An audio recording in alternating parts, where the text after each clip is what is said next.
আমরা নতুন বাংলাদেশের আকাঙ্ক্ষা নিয়ে কাজ করছি।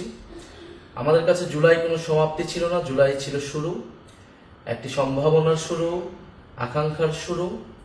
এই এক বছর হয়তো আমাদের অনেক অপ্রাপ্তি রয়েছে, অনেক হতাশা রয়েছে, কিন্তু আমরা মনে করি যদি আমরা ঐক্যবদ্ধ থাকি, যদি আমাদের ভিতরে সেই স্বপ্নের বীজ এখনো থাকে, আমরা আমাদের সেই আকাঙ্ক্ষিত বাংলাদেশ গড়ে তুলতে পারবো।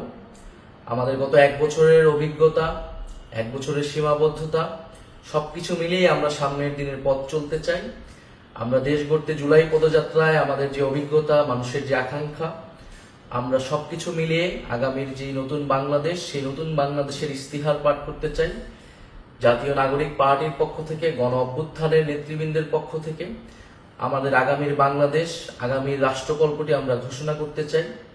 যেই তরুণ প্রজন্ম, এই বাংলাদেশের মানুষ কিরকম বাংলাদেশ দেখতে চায়, আমাদের বাংলাদেশটা কিরকম হবে, আমরা যেই নাগরিক মর্যাদার বাংলাদেশের কথা বলি, বৈষম্যহীন গণতান্ত্রিক বাংলাদেশের কথা বলি, যেই দায় ও দরদের রাজনীতির কথা বলি, আমাদের শিক্ষা, স্বাস্থ্য, কর্মসংস্থান থেকে শুরু করে বাংলাদেশের যে সমস্যাগুলো রয়েছে, সেই সমস্যা সমাধানের উপকল্পটি কি হবে, আমরা সেই রাজনীতির উপকল্পটি আমাদের ভবিষ্যৎ কর্মসূচিটি আমরা প্রকাশ করতে চাচ্ছি এবং এর মধ্য দিয়ে আমরা আমাদের জুলাই পদযাত্রার পরিসমাপ্তি টানতে যাচ্ছি এবং ৩রা আগস্ট এক দফার যেই নতুন বন্দোবস্ত এবং ফ্যাসিবাদী ব্যবস্থার বিলোপ, সেই দিনটিকে স্মরণ করতে চাচ্ছি।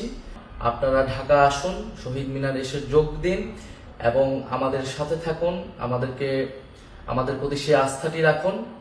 আমরা গণ অভ্যুত্থানে আপনাদের আস্থার প্রতীক হয়েছিলাম, আমরা আপনাদের সেই আস্থা ধরে রেখে বাংলাদেশ বিনির্মাণে জনগণের পক্ষে বাংলাদেশের স্বাধীনতা, সার্বভৌমত্ব এবং নাগরিক মর্যাদা প্রতিষ্ঠার জন্য আমাদের যে লড়াই, সেই লড়াই চালিয়ে যেতে চাই।